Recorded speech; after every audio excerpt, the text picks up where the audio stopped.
فرمایا کہ دنیا میں 3 قسم کے لوگ ہیں. دنیا میں جو مذہب ہیں وہ کتنی قسم کے ہیں؟ 3.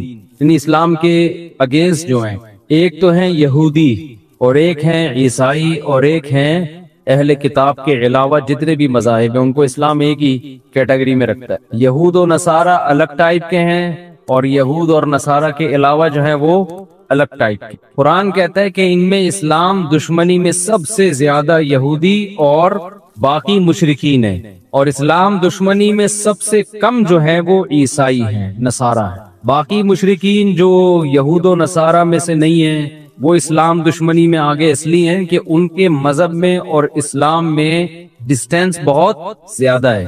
ہزاروں خداؤں کو مانتے ہیں، ہزاروں بتوں کو مانتے ہیں. اسلام دعوت دیتا ہے ایک خدا کی. پیغمبروں کو مانتے ہی نہیں ہے، کسی بھی پیغمبر کو نہیں مانتے. یہود و نصارہ جو ہیں یہ اسلام کے قریب ہیں، اس لیے کہ یہ پیغمبروں کے سلسلوں کو، آسمانی کتابوں کو، حلال و حرام کے کانسیپٹ کو بھی مانتے ہیں. یہ جنت جہنم کا بالکل وہی کانسیپٹ ہے جو ہمارا ہے. ان کی کتابوں میں بھی جہنم کے بارے میں وہی کچھ لکھا ہے جو ہماری آسمانی کتابوں میں لکھا ہے. جنت کے بارے میں وہی کچھ ہے جو قرآن میں لکھا ہوا ہے. جتنے تاریخی واقعات قرآن بیان کرتا ہے، قوم عاد کے، قوم سمود کے، قوم نوح کے، اور فرعون کے، یوسف علیہ السلام کے، یہ سارے واقعات ان کی کتابوں میں بھی ہیں. اور وہ نام بھی آپ کو ملیں گے. آپ نے انگریزوں میں دیکھا ہوگا ڈیوڈ، جوزف اور جیکب. یعقوب علیہ السلام کو کیا کہتے ہیں یہ لوگ؟ جیکب. اور سولمن اور اس طرح کے نام جو ہے نا، کنگ سولمن. لیکن ہندوؤں میں آپ کو، سکھوں میں آپ کو ایسے نام نہیں ملیں گے. تو ہونا یہ چاہیے تھا کہ یہود اور عیسائی اسلام کے سب سے قریب ہوتے ہیں، لیکن قرآن نے کہا ان میں یہودی سب سے بڑے دشمن مشرکین کے ساتھ. وجہ کیا ہے؟ وجہ ہے یہودیوں کی جیلسی، کیونکہ اللہ تعالیٰ نے اہل یہود کو نوازا بہت تھا. کل جو ہم نے سورت پڑھی تھی اس میں موسیٰ علیہ السلام نے ذکر کیا، اذ جعل فیکم انبیاء وجعلکم ملوکا. اے میری قوم، اللہ کی اس نعمت کو یاد کرو، اس نے تمہارے اندر پیغمبر پیدا کیے اور تمہیں زمین میں بادشاہ بنایا. ملوک، بادشاہ بھی تمہیں میں ہوا کرتے تھے. وَآتَاكُمْ مَا لَمْ يُؤْتِ أَحَدًا مِّنَ الْعَالَمِينَ. تمہیں وہ کچھ دیا جو جہان میں کسی اور کو نہیں دیا. علم بھی ان کے پاس، دین کا علم بھی، دنیا کا علم بھی. لیکن ان کے اندر ایک تکبر پیدا ہو گیا. یہ کہنے لگے کہ قوم پرستی پیدا ہو گئی. یہ سمجھنے لگے کہ ہمیں جو اللہ نے اتنا نوازا ہے ہماری قومیت کی بیس پہ، حالانکہ اللہ نے نوازا تھا عمل کی بیس پہ. عمل چھوٹ گیا. اب یہ دعوے کہ ہم چونکہ یہود ہیں ہم جنت میں جائیں گے، ہم تو اللہ کے معاذ اللہ بیٹوں کی طرح ہیں. قرآن نے کہا کہ یہ تمہارے دعوے تمہارے خود ساختہ ہیں. تم نے پیغمبروں کا انکار کیا، پیغمبروں کو قتل کیا، خاص طور پر عیسیٰ ابن مریم کے ساتھ جو کچھ تم نے کیا. پھر تم نے محمد صلی اللہ علیہ وسلم کا انکار کیا. تو یہ اس خوش فہمی میں مت رہو کہ اللہ تمہارے ساتھ اب وہی معاملہ کرے گا جو پہلے کیا کرتا. تو ان کو جیلسی ہوئی کہ ایک امی پیغمبر جو نہ لکھنا جانتے ہیں نہ پڑھنا جانتے ہیں، وہ قوم جو جاہل قوم تھی، عرب تو جاہل لوگ تھے، ان کو ہم اپنا باپ کیسے بنا لیں؟ سمجھ رہے ہیں؟ ان کو ہم اپنا امام کیسے بنا لیں؟ کل تک تو وہ ہم سے پوچھا کرتے تھے. اس حسد کی آگ میں بھڑکنے کی وجہ سے انہوں نے اسلام دشمنی میں سب سے زیادہ پہل کی. تبھی آج دیکھیں نا کہ فلسطین پر قبضے کا دعویٰ اور حقدار عیسائی اپنے آپ کو نہیں کہتے، حالانکہ عیسائیوں کی بھی حکومتیں رہی ہیں. حضرت عیسیٰ علیہ السلام، حضرت مریم، یہ پوری تاریخ بیت المقدس کی وابستہ ہے عیسائیوں کے ساتھ. لیکن کوشش میں کون لگا ہوا ہے؟ یہودی. وجہ کیا ہے؟ وہ کہتے ہیں ہماری وہی خلافت جو پہلے تھی دنیا میں، اور بیت المقدس کے ذریعے ہم، یہ مرکز تھا پوری دنیا کا، تو یہ بیت اللہ کیوں مرکز بن گیا؟ مکہ مکرمہ کیوں مرکز بن گیا؟ ساری دنیا وہاں کیوں جاتی ہے، یہاں کیوں نہیں آتی؟ سمجھ رہے ہیں کہ نہیں سمجھ رہے؟ تو یہ جیلسی، حسد حسد حسد، جس کا نتیجہ یہ نکلا کہ وہ اسلام دشمنی میں سب سے آگے بڑھ گئے. اور قرآن کہتا ہے وَلَا تَجِدَنَّ أَقْرَبَهُمْ مَوَدَّةً لِّلَّذِينَ آمَنُوا الَّذِينَ قَالُوا إِنَّا نَصَارَىٰ. اس کے برعکس جو عیسائی ہیں وہ دوسرے مذاہب کی نسبت اسلام سے سب سے زیادہ قریب ہے. وجہ کیا ہے؟ وجہ ان کے مذہب کی کچھ ایسی تعلیمات ہیں، ان تعلیمات نے ان کو ان برائیوں سے روکا ہے جو برائیاں یہود میں تھی. بعض دفعہ مذہب میں کچھ ایسی چیزیں ہوتی ہیں کہ مذہب ان چیزوں کو بہت ہائی لائٹ کرتا ہے تو اس سے کچھ خیر کی چیزیں آپ کے اندر رہ جاتی ہیں، غلط ہو کے بھی رہ جاتی ہیں۔ وہ چیزیں کیا ہیں؟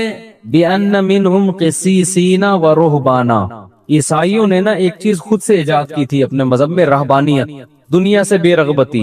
جو جتنا زیادہ دنیا سے دور بھاگے گا اتنا ہی نیک ہوگا۔ اب یہ ابتدعوها، قرآن کہتا ہے خود گڑھا انہوں نے یہ فلسفہ، غلط تھا، لیکن بہرحال اس کا ایک فائدہ یہ ہوا کہ جب انسان کے دل میں دنیا کی لالچ ختم ہو جاتی ہے تو اس کے لیے حق کو قبول کرنا آسان ہو جاتا، کیونکہ وہ ذہنی طور پر اس کے لیے تیار ہے پہلے سے۔ ہمارے والد صاحب ایک واقعہ بیان کرتے تھے کہ ہندوستان میں ایک پنڈت تھا یا کوئی ہندوؤں کا کوئی بڑا تھا، وہ عجیب عجیب کمالات دکھاتا تھا نا، شعبدے، یہ کر دیا، یوں کر دیا، ایسے میز کو اوپر اٹھا لیا، ہوتے ہیں نا شعبدے۔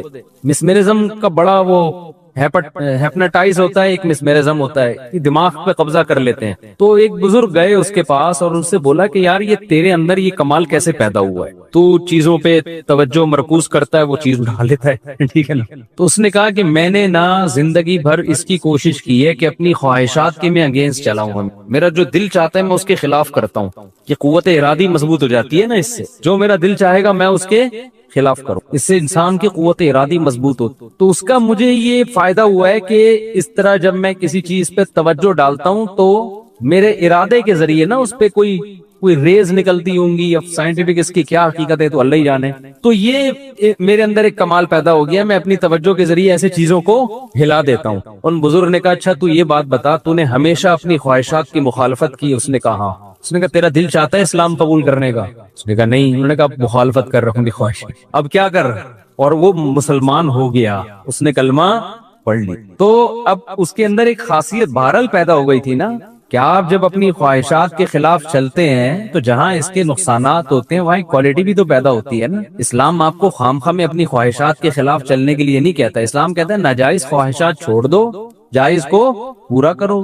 لیکن خواہشات کے اگینسٹ چلنے سے بہرحال ایک آپ کے اندر کمال پیدا ہوتا ہے، آپ کی قوت ارادی مضبوط ہوتی ہے۔ جو اپنے خواہشات کے غلام بنے ہوئے ہوتے ہیں ان سے دنیا میں کوئی بھی کام، ان سے 20 رکعت تراویح نہیں پڑھی جاتی، وہ گن رہے ہوتے ہیں ہر 2 رکعت، یار ہوگا کیا، کتنا ٹائم اور لگے گا۔ تو عیسائیوں میں کیا کمال تھا کہ رہبانیت، تو قرآن کہتا ہے اس رہبانیت کی وجہ سے ان کے دل نرم۔ عیسائیوں کی بھی اسلام سے بڑی بڑی دشمنیاں ہوئی ہیں، بڑی بڑی لڑائیاں ہوئی ہیں، لیکن ایک من حیث القوم، ایک قومی سطح پہ قرآن بیان کر رہا ہے کہ دوسری قوموں کے نسبت یہ مذہب اسلام کے زیادہ قریب ہے۔ ایک وجہ تو یہ، دوسری وجہ یہ بھی قریب ہونے کی کہ عیسائی حضرت عیسیٰ سے پہلے کے تمام پیغمبروں پر ایمان رکھتے ہیں، صرف ایک نبی کا انکار کرتے ہیں، محمد صلی اللہ علیہ وسلم۔ اور یہودی حضرت عیسیٰ کے بھی منکر اور نبی کے بھی منکر، تو ان کا جرم عیسائیوں سے زیادہ ہے، تو اس لیے بھی وہ حق کے زیادہ قریب ہیں عیسیٰ۔ اور آج پوری اچھا جو مکاریاں چالاکیاں یہودیوں نے کی ہیں وہ عیسائیوں میں نہیں ہیں، وہ عیسائیوں میں نہیں ہے۔ ہٹلر نے عیسائیوں کو نہیں زیادہ چھیڑا تھا، وہ تو خود بھی عیسائی تھا، اس نے دشمنی کس سے کی تھی؟ یہودیوں سے۔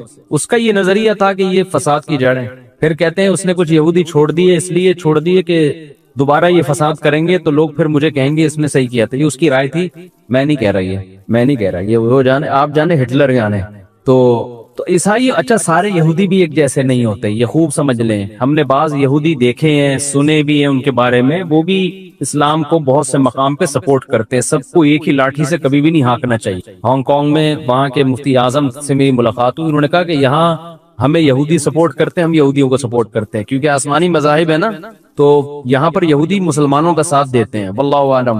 تو ہر جگہ سب ایک جیسے نہیں ہوتے، تو آپ کو کوئی یہودی نظر آیا تو آپ نے فوراً قرآن کی آیت پڑھ کے اس کا سر ڈنڈے سے کوٹ دیا کہ اسلام، ضروری نہیں ہے کہ وہ بھی اسلام دشمن ہو، بلکہ آپ کو میں کمال کی بات بتاؤں کہ جب لندن کی یہ جو یو کے ہے، یونائٹڈ کنگڈم، اس کی اسمبلی میں یہودیوں نے یہ آواز اٹھائی تھی کہ ہمیں ایک الگ ریاست چاہیے اسرائیل کے نام پہ، تو اس کی سب سے پہلے مخالفت جس نے کی تھی وہ یہودی تھا، اور اس نے اس بیس پر مخالفت کی تھی کہ ہماری 1300 سال ہو گئے مسلمانوں سے اب تک کوئی جنگ نہیں ہوئی، وہ جو نبی کے دور میں ہوئی تھی اس کے بعد سے جنگیں ہماری نہیں ہوئی ہیں، تو ہم خام میں مسلمان جیسی اتنی بڑی قوم سے کیوں پنگا لے بھائی، ہم بلا وجہ ایک نیا شوشہ چھوڑ دیں، ہم اب تک ہماری مسلمانوں سے کوئی جنگ نہیں ہوئی ہے۔ اور حقیقت ہے خلافت عثمانیہ نے یہودیوں کو سپورٹ کیا تھا، بچایا تھا بہت سے۔ ترکی آپ جائیں نا، ہسٹری پڑھیں تو آپ کو پتا چلے گا بہت سے یہودیوں کی پناہ گاہ تھی یہ ترکی، مسلمان ان کو پناہ دیتے تھے، ان کی جانوں کی حفاظت کی، کیونکہ یہ ان سے کوئی پنگا پھڈا چل نہیں رہا تھا مسلمانوں کا۔ لیکن بہرحال احادیث میں ہے کہ آخری جو مسلمانوں کی سب سے بڑی جنگ ہوگی وہ کس سے ہوگی؟ یہودیوں سے ہوگی۔ تو وہ پیشگوئی نبی کی پوری ہونی تھی، تو وہ اسرائیل کے نام پہ ایک شوشہ چھوڑ دیا، پھر جو فلسطینیوں پہ ظلم ہوا وغیرہ وغیرہ جو کچھ ہو رہا ہے۔ تو میں یہ عرض کر رہا تھا کہ عیسائیوں میں دوسری کوالٹی کیا ہے کہ یہ تمام پیغمبروں پر ایمان رکھتے ہیں، ان میں وہ چالاکیاں نہیں تھی جو کس میں تھی؟ یہود میں۔ یہی وجہ ہے کہ دنیا میں جو سب سے زیادہ مذہب قبول کرنے والی قوم ہے نا اسلام، وہ عیسائی ہے۔ میں نے بھی اس کا مشاہدہ کیا، سب سے زیادہ عیسائی لوگ ہیں جو اسلام کو قبول کرتے ہیں، ان میں یہ ریشو دوسرے مذاہب کی نسبت سب سے زیادہ ہے۔ امریکہ میں تو آئے دن لوگ مسلمان ہو رہے ہیں، لندن میں بھی، امریکہ اتنی بڑی بڑی داڑیاں رکھتے ہیں وہ انگریز، بہت زیادہ ہے۔ آگے اللہ نے فرمایا وَإِذَا سَمِعُوا مَا أُنزِلَ إِلَى الرَّسُولِ تَرَىٰ أَعْيُنَهُمْ تَفِيضُ مِنَ الدَّمْعِ، یہ اہل کتاب جو عیسائی ہیں، جب ان پر اللہ کی آیات تلاوت کی جاتی ہیں تو اے مخاطب تو ان کو دیکھے گا ان کی آنکھیں بہنا شروع کر دیتے۔ وجہ کیا ہے کہ یہ تورات پڑھ پڑھ کے نا یہ اللہ کے کلام سے مانوس ہو چکے ہوتے ہیں۔ جنہوں نے آسمانی کتابیں پڑھی ہیں نا، تورات اور انجیل، انہیں اللہ کے کلام سے کچھ نہ کچھ مناسبت پیدا ہوتی۔ تو عیسائیوں میں جو پادری ہیں، جو حق پرست ہیں، جب وہ کلام اللہ سنتے ہیں تو قرآن کہہ رہا ہے کہ ان کی آنکھیں بہنا شروع کر دیتی ہے، اور ان کو یقین ہو جاتا ہے کہ یہ وہی کلام ہے، بالکل اسی طرز کا کلام ہے جو اللہ نے موسیٰ کلیم اللہ اور عیسیٰ روح اللہ پہ نازل کیا۔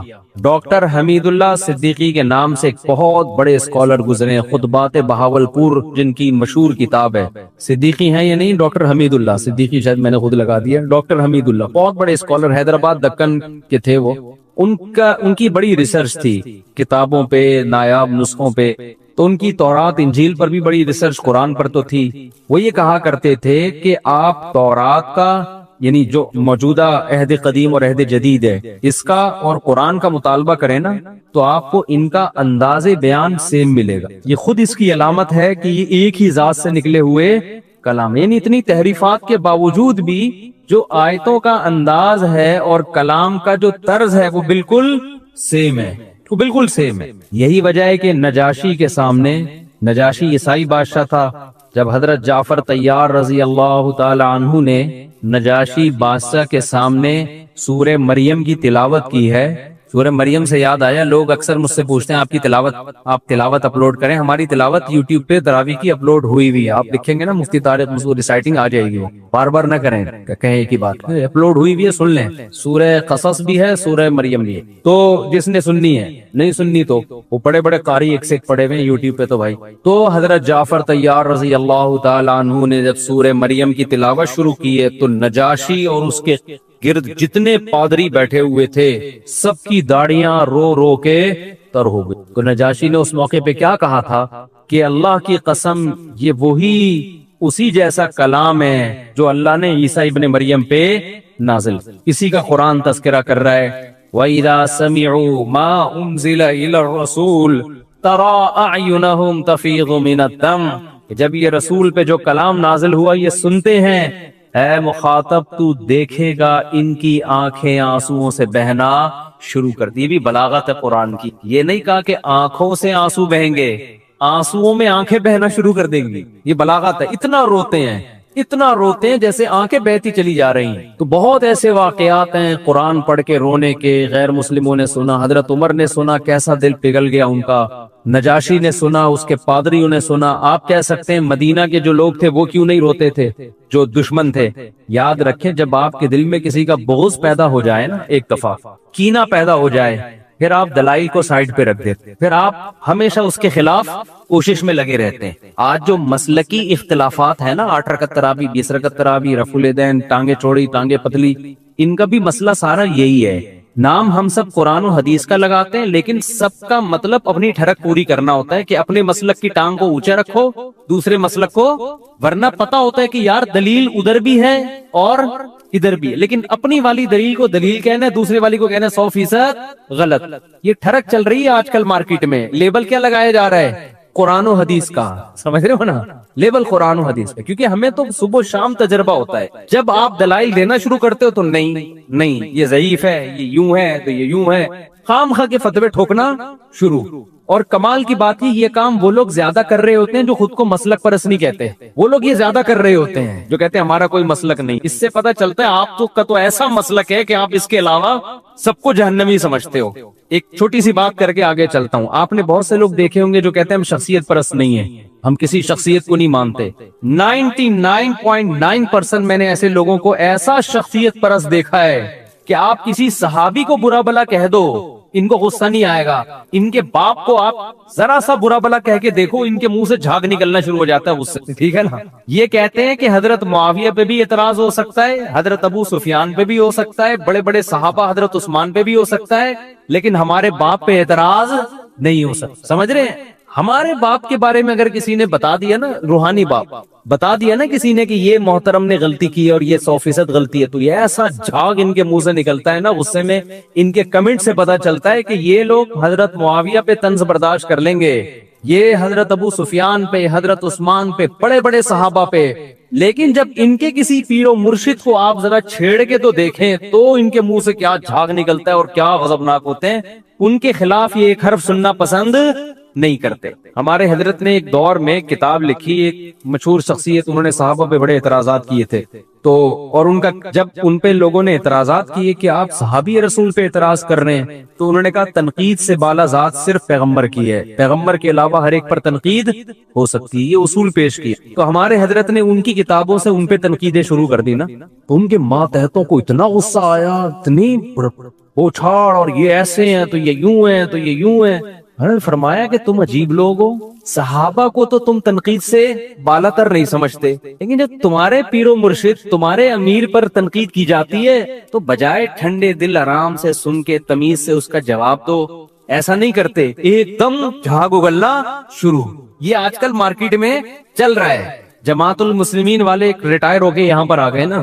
جماعت المسلمین بہت گھومے تھے وہ، پھر انہوں نے چھوڑ دیا جماعت المسلمین کو. میں نے کہا کیوں چھوڑا؟ کہہ رہے ہیں یار یہ ہر وقت امام ابو حنیفہ کے خلاف بولتے ہیں کہ اندھی تقلید اندھی تقلید، لیکن کہتے ہیں آپ لوگ امام ابو حنیفہ کی ایسی تقلید نہیں کرتے جیسے یہ جماعت کے امیر کی تقلید کرتے ہیں. کیا یہ صرف ہوائی باتیں ہوتی ہیں؟ یہ آپ لوگوں سے بڑے مقلد ہیں. یہ لوگ لیبل لگاتے ہیں کیونکہ ان کے خلاف جب کوئی حدیث پیش کی جائے نا، دلیل پیش کی جائے تو یہ نہیں سنتے. تو یہ آج کل مارکیٹ میں چل رہا ہے. اس لیے میں آپ کو ایک بات بتا رہا ہوں، یہ تجربوں کے بعد ہے کہ چاروں اماموں کو فالو کرو آپ، کیونکہ پوری امت نے ان کو فالو کیا. ان کی ریسرچ، ان کی تحقیق 1200-1300 سال سے پوری دنیا میں فالو کی گئی ہے. یہ 2-4 لوگوں کی، انڈیا پاکستان بنگلہ دیش کی بات نہیں ہے. پوری دنیا میں جب سے یہ فقہ مرتب ہوئے انہی چاروں کو فالو کیا جا رہا ہے. ان سے اگر ہٹو گے تو قرآن و حدیث کے نام پہ ایسے بے لگام ہوگے نا، آپ اس کو قرآن و حدیث سمجھ رہے ہوگے لیکن وہ آپ کی خواہشات ہوں گی یا آپ کا اپنا ٹیکنیکل فالٹ ہوگا جو حدیث سمجھنے میں آپ نے غلطی کی ہوگی. امت ایسے ہی اتنی بڑی چیز پہ جمع تھوڑی ہو گئی ہے. اگر ہم شخصیت پرست ہوتے تو ہم آپ کو صرف امام ابو حنیفہ کی دعوت دے رہے ہوتے. ہم تو کہتے ہیں بڑے بڑے فقہاء ہیں جن کا نصاب مرتب ہو چکا ہے، جن کی کتابیں مرتب ہو چکی ہیں، صدیوں سے یہ دنیا میں نافذ ہیں، انہی میں سے کسی ایک کو فالو کر لو بس. اگر ہٹو گے نا، آج کے اسکالرز کے پیچھے جاؤ گے تو تمہیں اللہ کے راستے سے ہٹا دیں گے. لیبل بہت اچھے لگے ہوئے ہوں گے اور تم ان کو قرآن و حدیث اس لیے سمجھو گے کہ تمہارے پاس خود قرآن و حدیث کا علم نہیں ہے. اس لیے کم علمی کی وجہ سے آپ سمجھ رہے ہوگے یہ دلیل سے بات کر رہا ہے. سمجھتے ہوگے نہیں سمجھتے؟ خیر، تو اللہ نے کیا فرمایا؟ اذا سمعوا ما انزل الى الرسول. قرآن سن کے رونا جو ہے نا، یہ ہمیشہ سے اہل اسلام کی بھی عادت رہی ہے. جو غیر مسلم سنا کرتے تھے ان کی. میں جب ملیشیا میں تھا تو ہم کہیں گھومنے پھرنے کے لیے نکلے تو ساحل سمندر پہ میں نے 2 عیسائی دیکھے، کوئی بیٹھا ہوا دم کر رہا ہے ان کے اوپر نا. میں گیا انٹرویو لینے کے لیے ان سے، میں نے پوچھا کیا ہے، کیا کر رہے ہیں؟ انہوں نے کہا یہ سورہ رحمان پڑھ کے ہم پہ دم کر رہے ہیں، کوئی مولوی صاحب. میں نے کہا آپ کا مذہب کیا ہے؟ انہوں نے کہا ہم عیسائی ہیں. تو میں نے کہا آپ تو عیسائی ہیں تو سورہ رحمان کا دم کیوں کروا رہے ہیں؟ انہوں نے کہا ہم جب قرآن کا دم اپنے اوپر کرواتے ہیں نا کسی بھی مولوی صاحب سے یا کہیں سے بھی، قرآن کی آیتیں ہیں تو ہمیں سکون ملتا ہے اس سے. تو یہ قرآن کے مزاج میں یہ چیز داخل ہے، قرآن کی روح میں یہ چیز داخل ہے کہ اس کی تلاوت انسان کے دلوں کو سکون دی۔ آج تو لوگ سمجھتے نہیں ہیں نا کیا پڑھا جا رہا ہے، اس لیے اثر ہی نہیں ہوتا۔ تو قرآن کو سمجھنے کی کوشش کرنی چاہیے۔ صحابہ کے ایسے واقعات ہیں، حضرت عمر رضی اللہ تعالیٰ عنہ فجر کی نماز میں جب تلاوت کرتے اتنا روتے، بعض دفعہ کہتے ہیں رو رو کے گر جایا کرتے تھے، بیمار ہو جایا کرتے تھے۔ حضرت عکرمہ رضی اللہ رحمہ اللہ تعالیٰ جو حضرت عبداللہ بن عباس کے شاگرد ہیں، قرآن کی تلاوت سے پہلے اس کو آنکھوں سے لگاتے اور کہتے ہذا کلام ربی ھذا عہد و منشور ربی، یہ میرے رب کا کلام ہے، یہ معمولی کتاب نہیں، اور یہ میرے رب کا عہد نامہ ہے، منشور ہے، میرے رب نے اس میں قوانین بیان کیے ہیں، منشور ہے، یہ میرے رب نے اس کتاب میں مجھ سے کچھ معاہدے کیے ہیں۔ تو یہ اتنی عظیم کتاب ہے جس میں میرا رب مجھ سے کہہ رہا ہے تم اپنی ذمہ داری پوری کرو، یہ کرو، اور میں اس کے بدلے میں تمہیں یہ دوں گا۔ تو اتنی عظیم کتاب ہے، پھر اس کو آنکھوں سے لگاتے، اس کا بوسہ لیتے اور پھر رونا شروع کر دیا کرتے تھے۔ تو ہمارے اسلاف نے اس کی بڑی قدر کی ہے۔ آج ہمارے گھروں سے قرآن نکل گیا، بچوں کو سکھانا بھی چھوڑ دیا ہے، سیکھ جاتے ہیں مدرسوں میں، کہیں اسکولوں میں تو تلاوت ہی نہیں کرتے، پورے سال قرآن بند رہتا ہے۔ اعراف کہتے ہیں، یہ جو اعراف کا لفظ نکلا ہے نا، یا تو عرف الدیک سے نکلا ہے، مرغے کی جو بانک ہوتی ہے نا اس کو کہتے ہیں، بلند ہوتی ہے نا، اوپر کی طرف جاتی ہے، یا یہ معرفت اور عرف سے نکلا ہے، پہچان سے، عرفان پہچان کو کہتے ہیں۔ اصل میں جنت اور جہنم کے درمیان میں ایک دیوار ہے جس پہ کچھ لوگ ہوں گے جن کو جنتی بھی نظر آئیں گے اور جہنمی بھی۔ اب یا تو یہ لوگ اس دیوار کے اوپر ہوں گے یا اس دیوار کے بیچ میں دروازہ ہے وہاں ہوں گے، تو یہ جنتیوں سے بھی بات چیت کریں گے اور جہنمیوں سے بھی۔ تو ان لوگوں کا مکالمہ اللہ تعالیٰ نے سورہ اعراف میں ذکر کیا ہے۔ یہ کون لوگ ہوں گے؟ بہت سارے اقوال ہیں مفسرین کے کہ وہ لوگ جو جنت اور جہنم کے بیچ میں ہوں گے، نہ ادھر نہ ادھر۔ تو راجح تفسیر کے مطابق یہ وہ لوگ ہوں گے جن کی نیکیاں اور برائیاں دونوں کا وزن برابر ہوگا۔ بعض لوگ ویٹنگ لسٹ میں ڈال دیے جاتے ہیں نا، ویٹنگ، تو ان کی نیکیاں اور برائیوں کا ویٹ برابر۔ تو یہ ادھر بھی کلام کریں گے، ادھر بھی کلام کریں گے، اور پھر اللہ اپنی رحمت سے ان کو جنت میں داخل کر دیں گے۔ پتہ نہیں کیوں اٹک رہا ہے، کیا مسئلہ ہے یار؟ یہ اب صحیح ہو گیا صحیح، جلدی صحیح کر لیں اس کو۔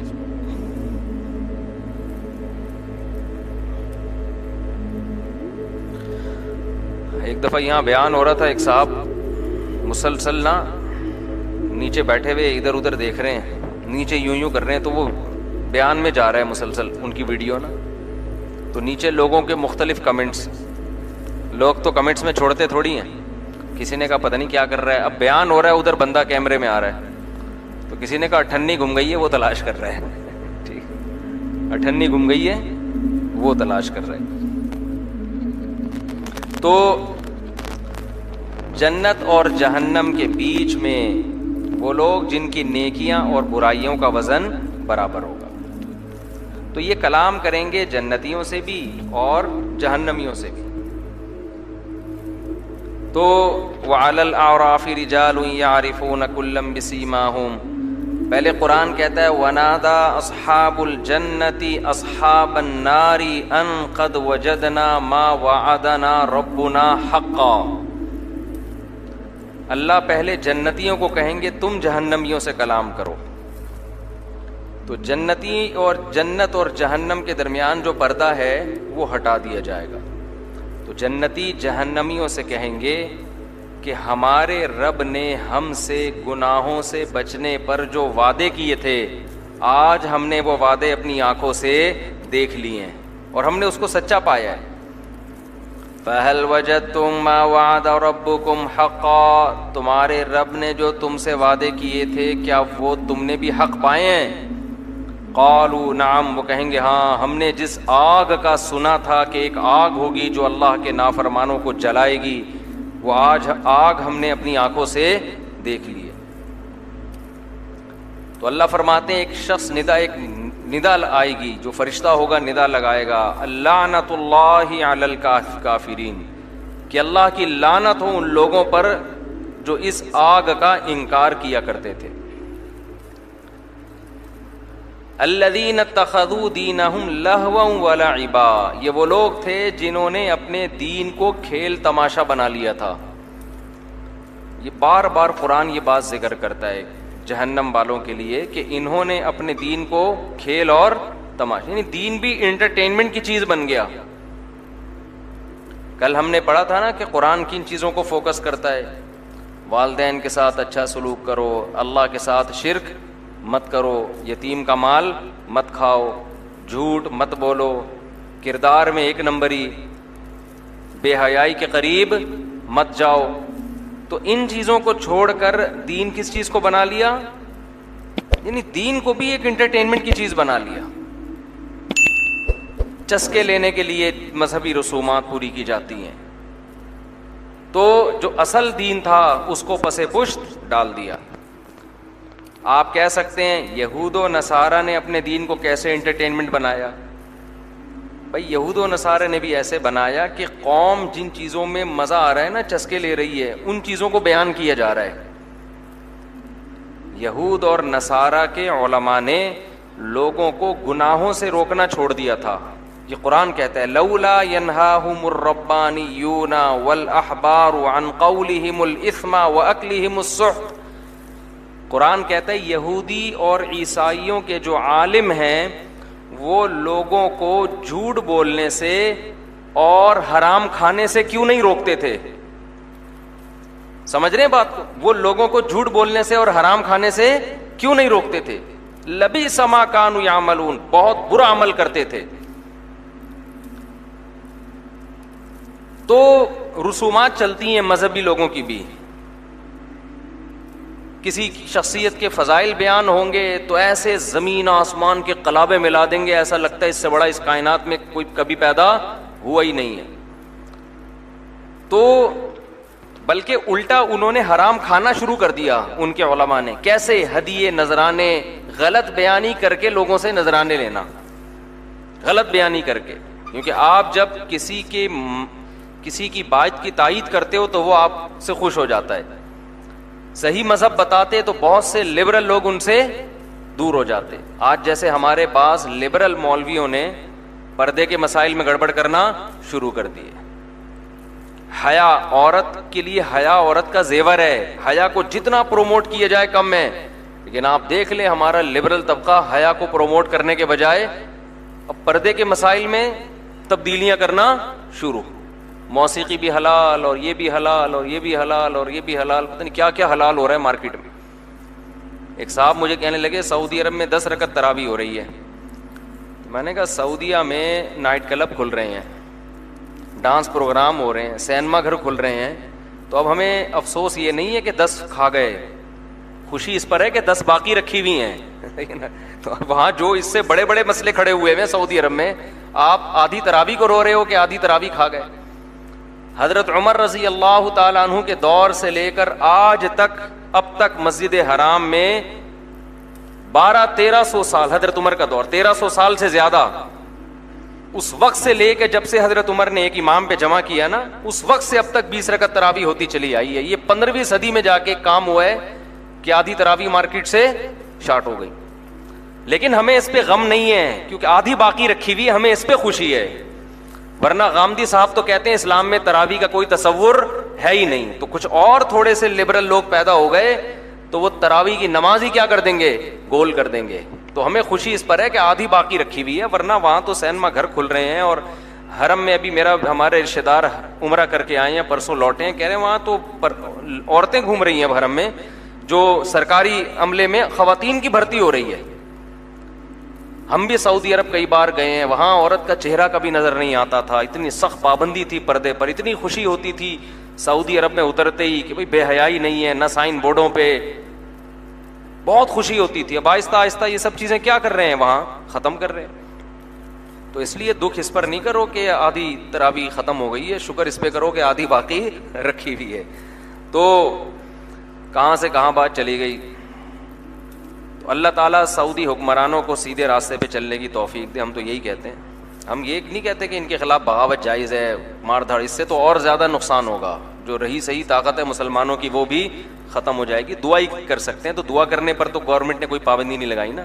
تو دعا کر لو اللہ سعودی عرب کے حکمرانوں کو اسلام کے لیے مخلص ہونے کی توفیق نصیب فرمائے. خیر, کہاں سے کہاں چلے گئے ہم؟ تو بات یہ چل رہی تھی, کیا بات چل رہی تھی؟ وہ میں بات کر رہا تھا کہ جنتی اور جہنمی ان کا آپس میں مکالمہ ہوگا. تو وہ جہنمیوں سے کہیں گے ہم سے ہمارے رب نے جو وعدہ کیا تھا وہ ہم نے پورا پایا, تو کیا تم نے جو رب نے وعدہ کیا تھا وہ تمہیں پورا پایا کہ نہیں؟ انہوں نے کہا ہم نے بھی وہ اپنی آنکھوں سے آج وہ آگ دیکھ لی ہے. پھر قرآن کہتا ہے کہ اہل نار, اہل جہنم.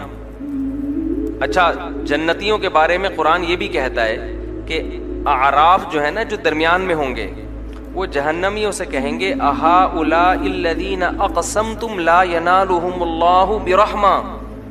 جنت میں نا زیادہ تر غریب اور مسکین لوگ ہوں گے جن کو لوگ دنیا میں کسی قابل نہیں سمجھتے تھے.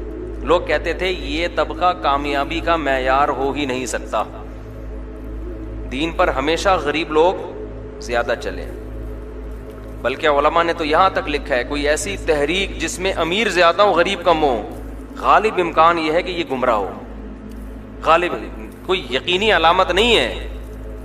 ہمیشہ حق کی تحریک میں غریب لوگ آگے ہوتے ہیں, امیر ہوتے ہیں ان کا ریشو تھوڑا ہوتا ہے, کیونکہ حق میں کڑوی باتیں کرنی پڑتی ہیں. غریب آدمی کے لیے کڑوی بات کو سننا اور اس پر عمل کرنا آسان ہوتا ہے. امیر آدمی عام طور پر عیش پرستی والی زندگی چاہتا ہے. قاعدہ کلیہ نہیں ہے. صحابہ کے دور میں بڑے امیر صحابہ نے بڑی قربانیاں دی ہیں اور آج بھی دیتے ہیں, لیکن زیادہ تر ایسا ہوتا ہے کہ غریب آدمی قربانی آسانی سے دیتا ہے, امیر آدمی قربانی مشکل سے دیتا ہے. تو آج یہ بھی لوگ ایک معیار سمجھتے ہیں کہ جس کے گرد امیر طبقہ زیادہ ہو, لوگ کہتے ہیں یہ ہے صحیح, یہ کون ہے صحیح عالم معلوم ہوتا ہے. یہ غلط ہے. تبلیغی جماعت جب شروع ہوئی ہے نا, پوری دنیا میں تبلیغ نے کتنا کام کر لیا, ساری غریب مسکین لوگوں نے شروع کی ہے. مالدار تو بہت بعد میں آئے ہیں تبلیغ میں. دنیا میں جہاں جاؤ تبلیغ کی برکت آپ کو نظر آئے گی, اس میں غریب لوگوں کی اکثریت زیادہ. قرآن جتنے واقعات بیان کرتا ہے, جتنے پیغمبروں کے واقعات, ہمیشہ ان پیغمبروں کی مخالفت امیروں کی طرف سے ہوئی ہے اور غریب طبقہ زیادہ تر ان پر ایمان لایا. قرآن ہر پیغمبر کی ایک عادت ذکر کرتا ہے کہ امیر طبقے نے ہمیشہ یہ اعتراض کیا پیغمبروں پر کہ ان غریبوں کو اپنی محفل سے نکالیں. آپ کے گرد یہ پھٹی پرانی ٹوپیوں والے جو بیٹھے ہوتے ہیں نا, پھٹے پرانے کپڑے والے, ان سے ہمارا امیج خراب ہوتا ہے, ہم ان کے ساتھ آپ کی محفل میں نہیں بیٹھ سکتے. سمجھ میں آ رہی ہے بات؟ اور ہر پیغمبر نے ان کو ایک ہی جواب دیا ہے. وہ جواب کیا دیا ہے کہ اگر میں ان کو اپنی محفل سے نکال دوں گا مجھے اللہ کے عذاب سے کوئی نہیں بچائے گا. کیونکہ دین کی دعوت ہے, اس میں آپ امیر اور غریب میں فرق نہیں کر سکتے, نہیں کر سکتے. نماز میں کوئی ایسا فرق رکھا ہے اسلام نے کہ جو قوم کے بڑے بڑے لوگ ہیں ان کی صف آگے ہوگی؟ علم کے لحاظ سے کوئی بڑا ہے, عمر کے لحاظ سے بڑا ہے, اس کو تو حق ہے کہ وہ آگے آئے. لیکن ویسے کوئی علاقے کے لحاظ سے بڑا ہے, قوم کے لحاظ سے اپنے آپ کو بڑا سمجھتا ہے, پیسہ اس کے پاس زیادہ ہے, لہذا وہ اگلی صف میں ہوگا, غریب پچھلی صف میں, امیروں کے لیے الگ مسجد, غریبوں کے لیے الگ مسجد. ایسا کوئی تصور ہے اسلام میں؟ کہیں بھی نہیں ہے ایسا کوئی تصور. ہمارے حضرت ایک واقعہ سنایا کرتے تھے حرمین شریفین میں. اصل میں وہاں تو مجبوری ہے نا, سیکیورٹی کے نقطہ نظر سے بعض لوگوں کو پہلی صف میں کھڑا کیا جاتا ہے جو اپر لیول, وہ سیکیورٹی کے نقطہ نظر سے ہوتا ہے, وہ اس لیے نہیں ہوتا کہ یہ یہاں کے اہل ہیں. سیکیورٹی کے لیے بعض دفعہ کچھ قانون سازی کرنی پڑتی ہے. تو ایک عرب کا بدو پہلی صف میں کھڑا ہوا تھا, تو کوئی شرطا پولیس والا آیا, اس نے کہا کہ آپ یہاں سے ہٹ جائیں, یہاں کوئی شاہی خاندان کے کوئی آدمی ہیں وہ یہاں کھڑے ہوں گے. تو وہ عرب کے بدو نے کہا گل لا الہ الا اللہ. قل کو وہ گل کہتے ہیں, یعنی تو اسلام سے خارج ہو گیا ہے, تو کلمہ پڑھ دوبارہ اسلام قبول کر. یعنی تو کیسی باتیں کر رہا ہے, اللہ کا گھر ہے یہاں پر, تو کہہ رہا ہے کہ اللہ کے گھر میں شاہی خاندان کا آدمی یہاں کھڑا ہوگا اور میں کھڑے نہیں ہوں, یعنی تو اللہ کے گھر میں گویا شرک کر رہا ہے. تو یہاں فرق کر رہا ہے. تو ہمارے حضرت یہ منظر دیکھ کے بڑے خوش ہو رہے تھے اس عرب کی سادگی پہ, کہ جیسے ہی شرطا اس کو کہتا بھائی تو ہٹ یہاں, وہ حضرت جی کھڑے ہوں گے, وہ کہہ رہے گل لا الہ الا, وہ شرطا کہہ رہے جان چھڑانا اس شرطے کے لیے مشکل ہو گیا. وہ کہہ رہا تو کلمہ پڑھ کے اسلام قبول کر, تو باتیں کیسی کر رہا ہے, لا الہ الا اللہ پڑھ, اللہ کے سوا کوئی عبادت کے لائق نہیں ہے, میں نہیں ہٹوں گا یہاں سے. تو اللہ کی نظر میں دیکھو, نبی صلی اللہ علیہ وسلم کی خدمت میں ایک نابینا غریب صحابی آئے. آپ صلی اللہ علیہ وسلم مالدار صحابہ کو تبلیغ کر رہے, مالدار مشرکین کو تبلیغ کر رہے تھے. تو ان غریب کے آنے سے آپ صلی اللہ علیہ وسلم کے چہرے پہ ناگواری کے آثار آئے کہ یہ ابھی اس موقع پہ کیوں آئے ہیں. قرآن میں اللہ تعالیٰ نے نبی کو تنبیہ کی, عبسا وتولا ان جاءہ الاعمی, آپ کی پیشانی پر سلوٹیں آ گئیں اس لیے کہ ایک نابینا آپ کے پاس آیا. کس قدر سخت تنبیہ کی نبی صلی اللہ علیہ وسلم نے, نبی صلی اللہ علیہ وسلم. وما یدریک لعلہ یزکا, اے نبی آپ کو کیا علم کہ شاید وہ آپ کی نصیحت پر عمل کر لیتا. اور جو لوگ مستغنی ہیں, آپ کی بات سننا چاہتے نہیں ہیں, فانت لہ تصدی, آپ ان کی ہدایت کے پیاسے ہیں. یہ جو عرب کے سردار ہیں یہ تو فرعون متکبر لوگ ہیں, یہ تو بات سننے کو تیار نہیں ہے, آپ ان کی ہدایت کے پیاسے ہیں. اور جو آپ کی بات سننے کے لیے آ رہا ہے آپ اس سے منہ موڑتے ہیں. اتنی سخت تنبیہ ہوئی ہے کہ آئندہ زندگی میں جب بھی حضرت عبداللہ ابن ام مکتوم نبی کی خدمت میں آتے, آپ استقبال میں کھڑے ہو جاتے اور فرماتے ھذا الذی عاتبنی فیہ ربی, یہ ہے وہ شخص جس کے لیے میرے رب نے مجھے تنبیہ کی ہے, ڈانٹ لگائی ہے میرے رب نے. یہ اتنے مبارک صحابی ہیں. تو اس لیے دین کی دعوت میں امیر غریب کا فرق کرنا جائز نہیں ہے, خوب سمجھ لو. بلکہ اس کے علاوہ بھی نہیں ہے. حدیث میں آتا ہے نبی نے فرمایا بدترین ولیمہ وہ ہے جس میں صرف امیروں کو دعوت دی جائے اور غریبوں کو دعوت نہ دی جائے. اس سے مراد وہ غریب ہیں جن کا آپ سے تعلق ہے. ولیمے میں اپنے دوستوں کو دعوت دی جاتی ہے نا. اصل میں یہ میں اس لیے ہمیشہ تنبیہ کرتا ہوں کہ بعض لوگ پریشان ہو جاتے ہیں, ہم جب ولیمہ کریں گے تو کیا سارے غریبوں کو بلا لیں. مطلب یہ ہے کہ آپ کے ریلیٹیوز میں سے, ظاہر ہے دعوت پہ بلانے کا معیار امیر غریب نہیں ہوتا بلکہ آپ کے تعلقات اور رشتہ داری. تو بعض دفعہ آپ یہ کرتے ہیں کہ آپ کے کوئی کزن غریب ہیں, ایک کزن کیا ہے, مالدار ہے, تو مالدار کزنوں کو بلایا جا رہا ہے, غریبوں کو نظر انداز. جو رکشا چلا رہے ہیں, جو ٹماٹر بیچ رہے ہیں, کوئی آپ کے کزن ایسے ہیں, خالہ پھپھی ایسی ہیں جو بیچاری غریب ہیں, ان کو دعوت نہیں دی جا رہی. اور ایک آپ کی ممانی امریکہ سے تازہ تازہ آئی ہوئی ہیں, ٹھیک ہے نا, بڑا پیسہ ہے ان کے پاس, گولڈ ہے, ماموں کو بھی دعوت اور ممانی کو بھی دعوت. آپ کے دوست احباب میں امیر بھی ہیں غریب بھی ہیں. تعلق بعض دفعہ انسان کا کسی وجہ سے, ویسے تو ہر انسان کا اپنے معیار کے لوگوں سے ہی دوستی ہوتی ہے, یہ تو نیچرل ہے, یہ کوئی بری چیز نہیں ہے. امیر لوگوں کا اٹھنا بیٹھنا امیروں کے ساتھ ہوتا ہے, غریبوں کا اٹھنا بیٹھنا غریبوں کے ساتھ. دوستی تو کسی سے بھی ہو سکتی, لیکن کسی بیس پر اگر کوئی تعلق قائم ہو گیا تو صرف اس کو غریب ہونے کی بیس پہ نظر انداز کرنا یہ شریعت کی نظر میں بہت بری حرکت. ہوتا یہ ہے کہ جب آپ کرتے ہیں نا کوئی ولیمہ یا کوئی بڑی دعوت, آپ کے ریلیٹیوز میں غریب بھی ہیں امیر بھی ہیں, تو آپ امیروں کو دعوت دیتے ہو, غریبوں کو بلاتے ہوئے آپ کو شرم آ رہی ہوتی ہے کہ جب وہ آئے گا نا بنیان میں یا دھوتی میں یا بیچارہ سیدھے سادے سے کپڑوں میں آئے گا, تو میں انٹروڈکشن کرواتے ہوئے مجھے شرم آئے گی اپنے دوست پوچھیں گے یہ کون ہے بھائی جس کی ایک شلوار اوپر جا رہی ہے اور ایک شلوار نیچے جا رہی ہے, یہ کون ہے؟ آپ بتائیں گے میرے ماموں ہیں. تو آپ کا امیج کیا ہوگا؟ خراب. ابے تمہارے ماموں ہیں, ٹماٹر بیچتے ہیں تمہارے ماموں, ہم تو سمجھتے تھے بڑے لینڈ لارڈ خاندان ہے یار تمہارا. تو بھائی تمہارے خاندان والے جیسے بھی ہوں, ماموں ہوں, چاچا ہو, ابا ہوں, بعض لوگ تو باپ اور ماں کے ساتھ ایسا سلوک کرتے ہیں. اللہ نے کچھ بنا دیا, ابا بیچارے دیہاتی سیدھے سادے, تو کسی کو یہ بتاتے ہوئے شرم محسوس کر رہے ہوتے ہیں میرے ابا ہیں. یہاں تک تکبر پیدا ہو جاتا ہے انسان میں, تو یہ بڑی غلط حرکت ہے. تو میں جو آیت پڑھ رہا تھا, اعراف کیا کہیں گے جو اعراف میں ہوں گے؟ جہنمیوں سے کہیں گے کہ کیا یہ ہیں وہ غریب لوگ جن کے بارے میں تم یہ قسمیں اٹھا کے کہا کر سکتے تھے کہ یہ سیدھے راستے پہ ہو ہی نہیں سکتے, سیدھے راستے پہ تو ہمارے جیسے ویل ایجوکیٹڈ اور ویل نون پرسن اور جو قوم کے نباز سمجھے جاتے ہیں, یہ رکشے والے, ٹیکسی والے اور ٹماٹر والے, یہ کہاں کامیاب ہو سکتے ہیں؟ تو وہ آراف تو دونوں طرف دیکھ رہے ہوں گے نا, تو وہ جہنمیوں کو کہیں گے دیکھو آج اللہ نے ان کو کیسی اپنی رحمت میں جگہ دی ہے. اس لیے کہ اللہ کے ہاں کامیابی کا معیار رکشا, ٹیکسی یا لینڈ کروزر نہیں ہے. اللہ کے ہاں کامیابی کا معیار کیا ہے؟ اعمال ہیں. تو یہ سیدھے راستے پر تھے اور تمہاری دولت نے تمہیں لگا دیا عیاشی پر. پھر قرآن کہتا ہے کہ ونادا اصحاب النار اصحاب الجنہ ان افیضوا علینا من الماء. جہنمی جنتیوں سے کہیں گے کہ ہمیں تھوڑا سا پانی اس جنت میں سے دے دو. تو جنتی جواب میں کہیں گے ان اللہ حرمہما علی الکافرین, اللہ نے یہ کافروں پر حرام کر دیے. جو جنت اور جہنم پر یقین ہی نہیں رکھتے تھے آج وہ جنت کی نعمتوں سے لطف اندوز نہیں ہو سکتے. اور قرآن کہتا ہے پھر ہم ان کو یہ کہیں گے الیوم ننساہم کما نسوا لقاء یومہم ھذا.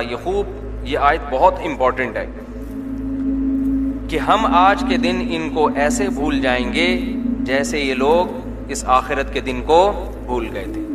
آپ بتاؤ آج دنیا میں اکثریت آخرت کو بھول بیٹھی ہے کہ نہیں بیٹھی ہے؟ ہر وقت دنیا کی بات, ہر وقت کاروبار کی بات, ہر وقت ترقی کی بات, ہر وقت صحت کی بات. یوٹیوب پہ آپ کو صحت کے اتنے آپ کو ٹوٹکے ملیں گے, یہ کھاؤ, یہ نہیں کھاؤ, یہ ایسے چلو, ایسے لائف اسٹائل. موٹیویشنل اسپیکر آپ کو ملیں گے, کامیاب لائف گزارنے کے طریقے آپ کو بیان کر رہے ہوں گے.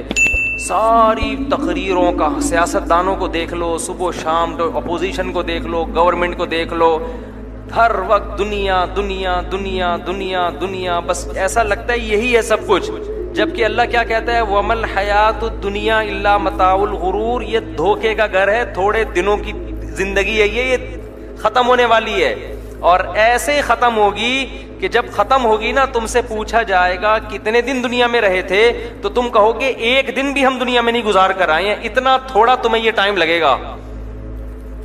اور اس میں ہماری پوری زندگی کا محور کیا ہے, کوشش کیا ہے؟ یہ زندگی دیکھو ہم کروڑوں سال سے نہیں تھے اور کروڑوں سال تک نہیں ہوں گے, درمیان میں 50 60 70 سال ملے ہیں. اس کی حیثیت 2% کی ہے. اتنی بڑی لائف میں کتنے سال دے دیے اللہ نے بیچ میں ہمیں؟ 50 60 70 سال. اس میں بھی 15 سال تو بلوغت کے نکال دو, سوچنے سمجھنے میں ہی لگ جاتے ہیں. وہ بچہ ہوتا ہے اس کو کیا پتا ہوتا. پھر آخری 15 سال بڑھاپے میں لگا دو, جس میں آدمی گردے پھیپڑے کی سیٹنگ میں ہی لگا رہتا ہے کہ کبھی کڈنی کا مسئلہ ہو رہا ہے تو شوگر اوپر جا رہی ہے, تو شوگر نیچے لاؤ تو پھر بی پی نیچے جا رہا ہے, بی پی کو اوپر کرو تو پھر اور چیزیں بھی اوپر ہو جاتی ہیں. وہ اسی سیٹنگ میں کیا کرتا ہے, لگا رہتا ہے. پھر وہ تو آخرت تو ایک طرف ہو گئی, وہ کہہ رہا ہے بھائی میرے کڈنی کا علاج کا بتا دے کوئی, میرا لیور کام نہیں کر رہا. میرے پاس ایک صاحب آئے کہ میرے سر پہ بال نہیں نکل رہے. میں نے کہا تھوڑے دن صبر کر لو. کہہ رہے ہیں کیا بال آ جائیں گے؟ میں نے کہا ٹینشن ختم ہو جائے گی بالوں کی. کہہ رہے ہیں کیوں؟ میں نے کہا اس لیے کہ اس سے بڑی پرابلم شروع ہو جائے گی. اس سے بڑی پرابلم ہے کڈنی کام کرنا چھوڑے گا, ہارٹ کے مسائل ہو جائیں گے, تو بالوں کو بھول جاؤ. وہ ایک صاحب نے کہا تھا نا کہ حضرت مجھے نصیحت کر رہے تھے بیان میں ہنسایا نہ کریں. دیکھیں مجبوری ہے, بات اسی طرح سمجھ میں آتی ہے نا. اگر میں ایسے ہی سینگ لگا کے بیان کرنا شروع کر دوں تو بور ہو جائیں گے, سونا شروع کر دیں گے. تو وہ جو ہے نا, وہ ایک آدمی نے, ایک غریب آدمی چلا گیا نا نجومی کے پاس, ایسے ہی چٹکلا ہے, نجومیوں کو کچھ نہیں پتا ہوتا. تو نجومی سے کہنے لگا میرا ہاتھ دیکھ کے بتاؤ. تو نجومی نے کہا تم 8 سال تک غریب رہو گے. یہ بیچارہ خوش ہو گیا کہ 8 سال کے بعد پھر کیا ہوگا بھائی, 8 سال تک غریب رہوں گا پھر کیا ہوگا. اس نے کہا پھر تمہیں غربت کی عادت ہو جائے گی, پھر تم غربت کی ٹینشن لینا چھوڑ دو. تو آپ بالوں کو رو رہے ہو کہ بال نہیں اگ رہے, بال سفید ہو رہے ہیں, یہ کمر جھک رہی ہے, اسکن خراب ہو رہی ہے. ابھی اس سے بڑے مسائل کھڑے ہونے والے ہیں, اسکن جائے گی تیل لینے, ٹھیک ہے نا. آپ بولو گے یار دل کسی طرح سے میرا کیا ہو جائے, سیٹ ہو جائے. ایک وال بند ہو گیا, وہ کام نہیں کر رہا, اور جتنے دنوں میں جا کے ایک وال کھولنے کی کوشش کرو گے اتنے دنوں میں دوسرا بھی بند ہو چکا ہوگا. حضرت مجذوب رحمۃ اللہ علیہ, بڑا حضرت حکیم الامہ کے شاگرد تھے نا, مرید تھے, تو بڑے زبردست شاعر تھے. وہ شعر پڑھا کرتے تھے, تجھے پہلے بچپن نے برسوں کھلایا, جوانی نے پھر تجھ کو مجنوں بنایا. پہلے تو بچپن میں تو برسوں تو بچپن میں گزر گئے, اس میں تو کھیل کود میں زندگی ضائع کی. جوانی نے پھر تجھ کو مجنوں بنایا, جوانی میں دیوانہ بن کے زندگی گزارتا ہے, وہ اس میں برباد ہو جاتی ہے. بڑھاپے نے پھر آ کے کیا کیا ستایا, پھر ایک ٹائم آئے گا بڑھاپا, اس میں ایسا ستائے گا نا تجھے, یہ مسئلہ. پھر آگے کہتے ہیں اجل تیرا کر دے گی بالکل صفایا, یعنی موت تیرا بالکل صفایا. تو 4 اسٹیپ ہیں انسان کے. بچپن ہے, اس میں تو ہوش ہی نہیں ہوتا, کھیل کود میں ہی, اس میں تو ماں باپ پال رہے ہوتے ہیں, خود اپنے آپ کو پالتا بھی نہیں ہے. جوانی میں سیٹنگ میں نمبروں کے, اس میں بیلنس, ایزی لوڈ, 500 روپے, 1000 روپے, اور اس سے سیٹنگ, اس سے چکر, اسی ٹینشن میں. ٹینشن تو نہیں, انٹرٹینمنٹ ہے یہ, اس میں ٹائم ضائع کر دیتا ہے. اور پھر بڑھاپا جیسے ہی آنا شروع ہوتا ہے تو وہ ساری سیٹنگیں آہستہ آہستہ ختم, سیٹنگوں کے جذبے ہی ختم ہونا شروع ہو جاتے ہیں, ٹھیک ہے نا, صحت ہی اجازت نہیں دیتی, جذبے ہی ختم ہو جاتے ہیں. تو پھر اپنی صحت کی فکر میں کہ یار جو ہے اس کو, جیسے یہ جو باڈی بلڈر ہوتے ہیں نا, باڈی بلڈر, رمضان میں ان کو پتا ہے کہ ہم ماس گین نہیں کر سکتے, جتنے بھی باڈی بلڈر نا, کیونکہ ماس گین کرنے کے لیے پانی پینا پڑتا ہے. آپ صبح سحری میں جتنے بھی بکرے کھا لیں تو اس کے بعد دن بھر پانی نہیں پئیں گے تو وہ ماس نہیں گین ہوتا. تو باڈی بلڈروں کو جو روزے رکھتے ہیں ان کو رمضان میں نصیحت کی جاتی ہے, بھائی اس میں ماس گین تو نہیں ہوگا آپ کا, جتنا ہے اس کو بچانے کے ٹوٹکے ہم آپ کو بتا دیتے ہیں. ایسے ہی ہے نا کہ رمضان میں ہم آپ کو ایسے ٹوٹکے بتاتے ہیں کہ روزہ رکھیں, جتنے ہیں اتنے ہی رہیں, کم نہ ہو, ورنہ رمضان میں اس کا امکان ہوتا ہے کہ جو ہے اس سے بھی جائیں گے آپ. تو بڑھاپا جب شروع ہوتا ہے تو انسان صحت کو بچانے کی فکر میں لگ جائے, اس کو پتا ہے اب مزید پاورفل تو میں بن نہیں سکتا, جو ہے کسی طرح اسی کو مینٹین رکھو, بچ جائے یہ سب, جتنے بال سر پہ رہ گئے ہیں اس کو کسی طرح کیل سے ٹھوک کے جوڑ دوں میں, اندر رہیں گے. جتنے سفید ہو گئے وہ تو کالے ہو نہیں سکتے, تھوڑا اسپیڈ سے لو ہو جائے, لیکن بالآخر کب تک لڑے گا. وہ میرا شعر ہے نا, کب تک چھپو گے پیڑوں کی آڑ میں, کبھی تو ملو گے لنڈا بازار میں. بڑے بڑے مالدار لوگ بھی بالآخر لنڈا بازار میں گھومتے ہوئے نظر آتے ہیں, جو وہاں سے پینٹ خرید کے بولتے ہیں ہم نے طارق روڈ سے خریدی ہے, تو پتہ نہیں چلتا. کیونکہ میں نے ایک دفعہ طارق روڈ سے اوریجنل جیکٹ خریدی, لوگ اس کو لنڈا بازار کی کہہ رہے تھے, میں نے کہا پھر آئندہ لنڈے سے ہی خریدیں گے ہم, ٹھیک ہے نا. تو جو ہے نا, تو خیر, تو اجل تیرا کر دے گی بالکل صفایا. تو اس لیے قرآن کیا کہتا ہے, فَالْيَوْمَ نَنْسَاهُمْ كَمَا نَسُوا لِقَاءَ يَوْمِهِمْ هَذَا, انہوں نے اس دن کو بھلا دیا تھا, حالانکہ الحم سے لے کے والناس تک ہم بار بار ان کو آخرت یاد دلا رہے تھے, بار بار. موت کے بعد زندگی ہے, موت کے بعد زندگی ہے, مر کے ختم نہیں ہوتے. أَفَحَسِبْتُمْ أَنَّمَا خَلَقْنَاكُمْ عَبَثًا, تم سمجھتے ہو ہم نے تم کو بیکار پیدا کر دیا ہے, ایویں ہی پیدا کر دیا, بس کھاؤ پیو موج مستی کرو, مر کے ختم. نا نا نا نا نا, ذَلِكَ ظَنُّ الَّذِينَ كَفَرُوا, یہ ان لوگوں کا گمان ہے جو ہمارا انکار کرتے ہیں. ہمارے ماننے والے ہم پر ایسی تہمت نہیں لگا سکتے. اتنا اللہ نے آخرت کا, جنت کا, جہنم کا, حشر کا اتنا تذکرہ کیا ہے, تو قرآن کہتا ہے کہ تمہیں تو ان جہنمیوں کی باتیں سن کے ترس آ رہا ہوگا. جب جہنمی کہیں گے نا جنتیوں سے کہ ہمیں تھوڑا سا پانی پلا دو, اور جنتی کہیں گے ہم نہیں پلا سکتے کیونکہ اللہ نے ہمیں اس کی اجازت نہیں دی ہے, حرام کر دی ہے تم پر جنت کی نعمتوں کو. تو اللہ کہتے ہیں تمہیں ان جہنمیوں پہ ترس آ رہا ہوگا کہ بیچاروں کی کیا حالت, لیکن ہمیں ترس نہیں آئے گا. کیوں؟ ہم نے دنیا میں بار بار یاد دلایا تھا کہ آخرت کی تیاری کرو, لیکن انہوں نے دنیا میں ہر چیز کو یاد رکھا, لیکن آخرت کو یہ لوگ بھول گئے. تو اس لیے میرے بھائی بار بار بار بار موت کو اور آخرت کو سوچا کرو. ہم بہت کم سوچتے ہیں اس بارے میں, صبح دوپہر شام رات, اٹھتے بیٹھتے کھاتے پیتے ہر وقت سوچا کرو, ہر وقت مرنا ہے. بچوں کو پیدا ہوئے ہیں زندہ رہنے کے لیے پیدا نہیں ہوئے ہیں. کہیں میت ہوتی ہے تو بتایا کرو گھر میں, بیٹا ہم نے بھی مرنا ہے. موت کی نفرت دل سے نکالو. آج تو موت کی وحشت ایسی ہے, کسی محفل میں مرنے کی باتیں شروع کر دو, لوگ کہتے ہیں بھائی کوئی اور بات کر لے یار, کوئی اور بات کر. کیوں؟ عمل سے جان چھڑانی ہے. اور جو آخرت کی تیاری کرتا ہے اس کو موت کے تذکرے میں مزہ آتا ہے. وہ کہتا ہے یار ہم تو ہیں ہی مرنے کے لیے. ہمارے شیخ حضرت مفتی رشید احمد صاحب رحمہ اللہ تعالیٰ کے سامنے جب موت کا تذکرہ آتا اتنے خوش ہوتے, اتنے خوش ہو جاتے, ایک چہرے پہ نا گلابی چہرہ ہو جاتا تھا ان کا خوشی سے, اور کہتے تھے ان قریب اس دار فانی سے ہم جانے والے ہیں. اور ایسا دنیا کو مسافر خانہ سمجھتے تھے کہ اپنے گھر کو اپنا گھر کبھی کہا ہی نہیں حضرت نے. سعودی عرب سے حج کر کے یا عمرہ ہر سال کرتے تھے. تو ایک دفعہ آئے, کراچی میں گھر تھا, ناظم آباد میں. تو حضرت کے میزبان نے فون کر کے پوچھا کہ آپ اپنے گھر پہنچ گئے؟ میزبان لوگ پوچھتے ہیں نا بھائی پہنچ گئے. تو حضرت نے فرمایا میں ناظم آباد کے مسافر خانے میں ہوں. میں کہاں آج کل میرا اسٹے ہے؟ میرا اسٹے آج کل ہے ناظم آباد کے ایک مسافر سرائے نہیں ہوتے, مسافر خانہ ہے, وہاں پر ہے. انہوں نے کہا شاید کوئی وجہ ہو گئی ہوگی, گھر میں ریپیئرنگ ہو رہی ہوگی یا کوئی مسئلہ ہوگا تو مسافر خانے میں ٹھہرے ہوئے ہیں. ہوٹل کو مسافر خانہ ہی کہتے ہیں نا. پھر 2 دن بعد اس نے فون کیا, حضرت گھر پہنچ گئے؟ حضرت نے فرمایا ناظم آباد کے مسافر خانے. تو 2-3 دفعہ جب ایسا اس نے کہا حضرت گھر کیوں نہیں جا رہے آپ اپنے, ٹھیک ہے نا, ایسی کیا پرابلم ہے گھر نہیں جا رہے؟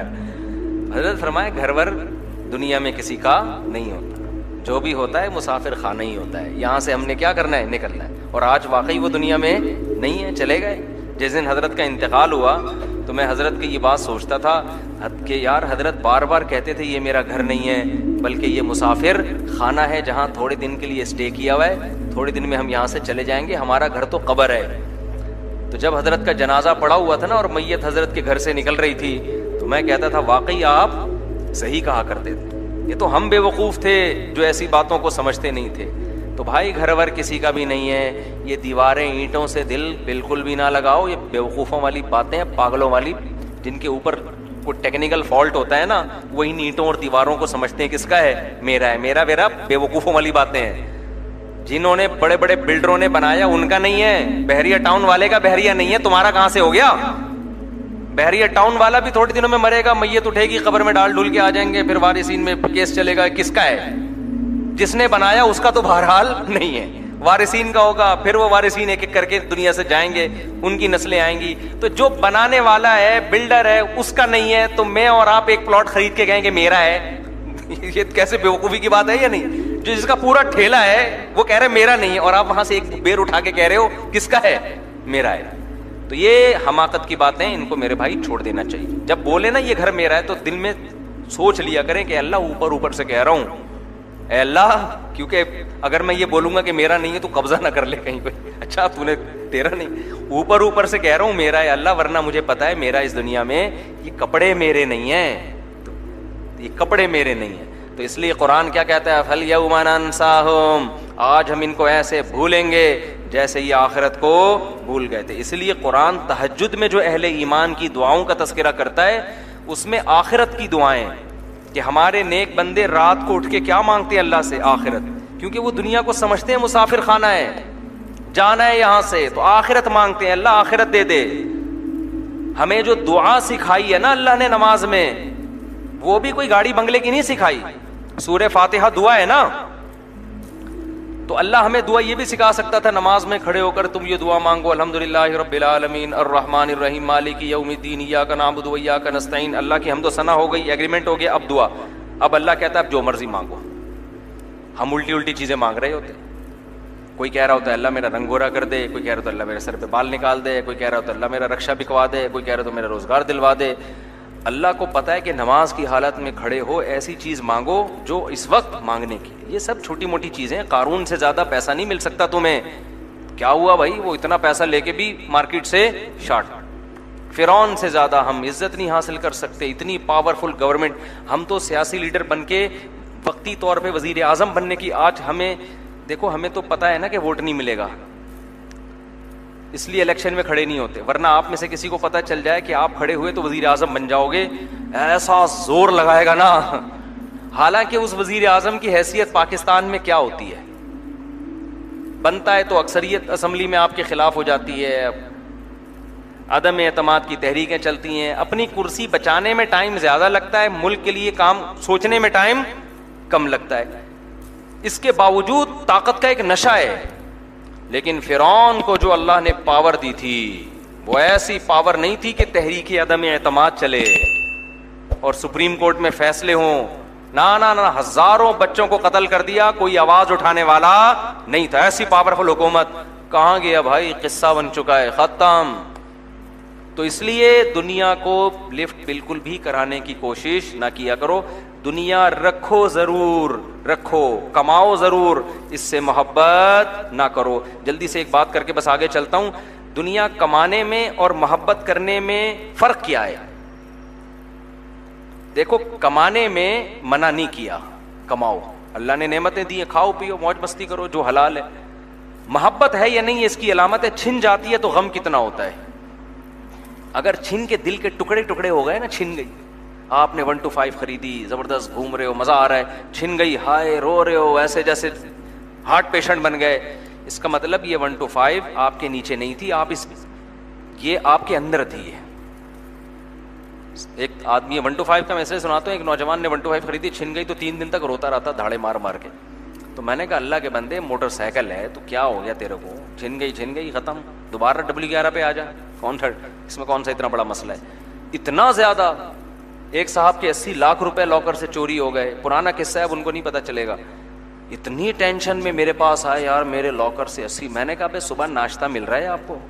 کہہ رہے ہاں, وہ تو میں پراٹھا کھایا تھا میں نے کہا دوپہر کے کھانے کا انتظام ہے؟ کہہ رہے ہاں. میں نے کہا رات ڈنر ہو جاتا ہے؟ میں نے کہا بس اتنی ضرورت ہے, باقی یہ گریوی تھی. یہ کیا تھا؟ یہ گریویاں تھیں, کوئی لے گیا تو اتنی بڑی ٹینشن نہیں. آپ ہوٹل میں کھانا کھانے کے لیے بیٹھے, آپ نے پیسے دیے 150-200 روپے, بریانی کی پلیٹ آ گئی, آپ نے پوری کھا لی. اب آپ نے گریوی منگوائی, گریوی وہ لے کر آیا, کوئی چور لے کے بھاگ گیا. اب آپ پھوٹ پھوٹ کے تھوڑی رو گے, آپ بولو گے یار جتنے پیسے میں نے دیے تو وہ تو میں کھا چکا ہوں, ٹھیک ہے نا, پیٹ میرا بھر گیا, یہ کیا, یہ تو روٹی بیوہ ہو گئی تھی. بھائی سالن ختم ہو جاتا ہے نا, روٹی بچ جاتی ہے تو روٹی بیوہ ہو جاتی ہے, تو روٹی کو بیوہ ہونے سے بچانے کے لیے نہاری کی گریوی منگوائی جاتی ہے کہ یار 2 نوالے رہ گئے, یہ بھی ہم ختم کر دیں گے. تو پیٹ تو آپ کا بھر چکا ہے, اب تو یہ گریوی چل رہی تھی. تو پیٹ بھرنے کے لیے 2 وقت کا کھانا, رات سر چھپانے کے لیے جگہ, اور جسم کسی بڑی بیماری سے محفوظ ہو, اتنا کافی ہے. باقی سب کیا چل رہا ہے؟ گریویاں. تو گریویوں کے چھننے پہ جو روتا ہے, غم زدہ ہوتا ہے. ایک صاحب نے بحریہ ٹاؤن میں کروڑوں روپے لگا دیے, وہ بحریہ ٹاؤن کی اس زمانے میں قیمتیں آ گئیں دڑام سے نیچے, ان کے کروڑوں روپے ڈوب گئے. ایسے ٹینشن میں پھر رہے ہیں, ہائے ہائے ہائے ہائے ہائے ہائے. میں نے کہا ان کو پتہ نہیں کس بات کی ٹینشن ہو رہی ہے, اتنا ہٹا کٹا آدمی ماشاءاللہ, لگ رہا ہے گریبی سے زیادہ کھا رہا ہے یہ. تو اس لیے دل نہ لگاؤ, دل بالکل بھی دنیا کو لفٹ, بار بار سوچا کرو بھائی مر جائیں گے, ختم ہو جائے گا سب, صحیح ہے نا. لائف کو انجوائے اسی طرح کرتا ہے انسان. دل لگانے کی چیز ہے آخرت. وَإِنَّ الدَّارَ الْآخِرَةَ لَهِيَ الْحَيَوَانُ, اللہ کہہ رہے ہیں اصل آخرت ہے کروڑوں اربوں سال کی زندگی جو کبھی ختم ہونے والی نہیں. علامہ مناوی رحمۃ اللہ علیہ ایک بہت بڑے مفسر ہیں, ایک خوبصورت مثال دیتے ہیں. کہتے ہیں اگر دنیا, اللہ ہمیں اتنی نعمت دے دے دنیا میں کہ یہاں حوریں بھی دے دے ہمیں, یہاں ہمیں 1000 گز کے سونے چاندی کے بنے ہوئے محلات بھی دے دے, اور ان محلوں میں چشمے جاری کر دے, کروڑوں روپے دے دے, اور اللہ ہم سے وعدہ کرے جنت میں تمہیں مٹی کے گھر ملیں گے, گدھے پہ سواری ہوگی, اور مسور کی دال کھانے کو ملے گی. ان کی بات کو میں اپنے الفاظ میں, انہوں نے مسور کی دال وغیرہ بیان نہیں کیا, کہیں کو کیا مناوی تفسیر مناوی میں حوالہ دکھاؤ, ٹھیک ہے, یہ ان کی بات کو میں سمجھانے کے لیے اپنے اسٹائل میں بیان کر رہا ہوں کہ دنیا میں آپ کو جتنی بھی عیاشی مل جائے, اور جنت میں آپ کو مٹی کا گھر مل رہا ہے, گدھے کی سواری مل رہی ہے, کھانے کے لیے روکھی سوکھی, انہوں نے فرمایا کہ پھر بھی عقل مند آدمی جنت کو اس دنیا پر ترجیح دے گا. کیوں؟ یہاں کے سونے کے محلات بھی ختم ہو جائیں گے تھوڑے دنوں میں. جوانی بڑھاپے میں تبدیل, کتنا ہی مالدار ہو بڑھاپے کو بریک لگا سکتا ہے. اصل میں ابھی جوان لوگ بیٹھے ہوئے ہو نا, بڑھاپا سمجھ میں آ نہیں رہا آپ کے, جب آئے گا نا پھر کہو گے یار یہ تو صحیح کہہ رہے تھے مولوی صاحب. کتنا ہی صحت بنا لو, روزانہ جم جاؤ, روزانہ بکرے پھوڑو, روزانہ کولیسٹرول لیول چیک کرو, روزانہ اپنی شوگر ٹیسٹ کرو, کسی کا باپ بھی آپ کو بوڑھا ہونے سے نہیں روک سکتا. آج تک اس کائنات میں کوئی ایسا پیدا ہوا ہی نہیں ہے. اتنی بڑی حقیقت ہے بڑھاپا, ایج فیکٹر جسے کہتے ہیں. تو ایج کی ایک حقیقت ہے, بڑھاپا آئے گا, اور پھر اس کے بعد بڑھاپا کو بھی انسان غنیمت سمجھے گا کہ مرا نہیں ہوں, زندہ ہوں. بالآخر ایک دن جنازے کا اعلان ہوگا. آج وہ مسجدوں سے اعلان ہوتا ہے نا, حضرات ایک اعلان سماعت فرمائیے, آج فلانا صاحب طویل علالت کے بعد اس دنیا سے تشریف لے گئے. 2-4 دن تک لوگ روئیں گے دھوئیں گے, ہائے ہائے ہائے وہ بھی بڑے اچھا بیان کیا کرتے تھے, شادیوں کی باتیں بہت اچھی کیا کرتے تھے, گنجے کے سر پہ بال کی باتیں کیا کرتے تھے, لیکن بالآخر آج وہ اس دنیا میں موجود نہیں. 2-4 دن تک رونا دھونا ہوگا, اس کے بعد کسی نے کسی کو یاد نہیں کرنا. لوگ اپنے باپ کو بھول جاتے ہیں, بھولتے ہیں کہ نہیں بھولتے؟ سب سے قریبی رشتہ تو ماں اور باپ کا ہوتا ہے نا, کتنے دن یاد رکھتا ہے انسان ان کو. تو ہم اور آپ کو کون یاد رکھے گا میرے بھائی؟ نہ انسانوں سے دل لگاؤ. اور یہ جو وہ کیا ہے, both are made for each other جو ہے نا, ٹوپی ڈرامے چھوڑ دو. جب کوئی لڑکی بولا کرے نا both are made for each other, یا لڑکی کو کوئی لڑکا بولے میں تمہارے لیے بناؤں, تو اس کو بولے ٹھیک ہے جس دن میں مروں گا نا تو بھی مر جانا میرے ساتھ, قبر میں آ جانا. آپ سے کتنی محبت کرتی ہو, جب آپ مرو گے تھوڑے دنوں میں روئے گی دھوئے گی, اس کے بعد بھول بھلائیاں. ورنہ ساری بیوہ عورتیں اپنے شوہر کے ساتھ مرتی, بیوہ ہوتی 10-10 سال بیوہ رہتی ہیں, ٹھیک ہے نا. شوہر کے مرنے کے 20-20 سال تک میں نے بیوہ عورتوں کو زندہ دیکھا ہے, میاں لیس زندگی گزار رہی ہوتی ہیں, تبھی تو 20 سال زندہ رہتی ہیں کہ میاں کی ٹینشن ختم. ورنہ اتنی ٹینشن اگر لیتی, ہمارے گھر میں ایک چوزا ہے, لنگڑا ہے نا وہ, ہم ریوو میں ڈال کے اس کو ڈاکٹر کے پاس لے کر گئے چوزے کو. اچھا لوگ دیکھ رہے ہیں مفتی طارق مسعود صاحب جا رہے ہیں, گارڈ بیٹھے ہوئے ہیں, اور ادھر لوگ ہیں, پتہ نہیں یہ پروٹوکول نکلے گا کیا اندر سے, نا کوئی بم نکلے گا. چوزا نکلا اندر سے, لنگڑا, وہ بھی اتنا سا نا, انکیوبیٹر میں نکلا ہے. ڈاکٹر صاحب نے 500 روپے لے لیے اس چوزے کے علاج کے, 500 روپے لے لیا, علاج پھر بھی نہیں ہوا. تو خیر مجھے ان ڈاکٹر سے تو شکایت نہیں ہے, لیکن مجھے چوزے سے شکایت ہے کہ یار 500 میں تو تیرے جیسے 10 آ جائیں. تو میں نے کہا اب یہ لنگڑا ہی ٹھیک ہے, اس کا علاج نہیں کرائیں گے. تو کیا بات کر رہا تھا جو اصل, تو کسی نے مجھے کہا کہ یار اس کو تکلیف ہو رہی ہے. میں نے کہا اگر تکلیف ہوتی تو مر چکا ہوتا اب تک. جانور اتنی تکلیف نہیں, اب وہ ایسا ہی ہو گیا, اس کا پاؤں تکلیف نہیں ہے. تو یہ جو بیوہ عورتیں ہیں نا شوہر پہ رو رہی ہوتی ہیں, یہ تھوڑے دنوں میں ان کی ٹینشن ختم ہوتی ہے, تبھی تو 20-20 سال زندہ رہتی ہیں. ورنہ اگر شوہر کی محبت میں پاگل ہوئی ہوتی تو 2-4 سال سے زیادہ زندہ نہ رہتی, ٹینشن سے مر جاتی. یہ اللہ نے انسان پر, مرد بھی بھول جاتا ہے, سبھی بھولتے ہیں, غم زیادہ عرصہ انسان برداشت نہیں کر سکتا. اللہ نے انسان میں بھولنے کی صلاحیت رکھی ہے, تھوڑے دنوں میں اس محبت کو آہستہ آہستہ بھول جاتا ہے, تبھی تو ہٹا کٹا صحت مند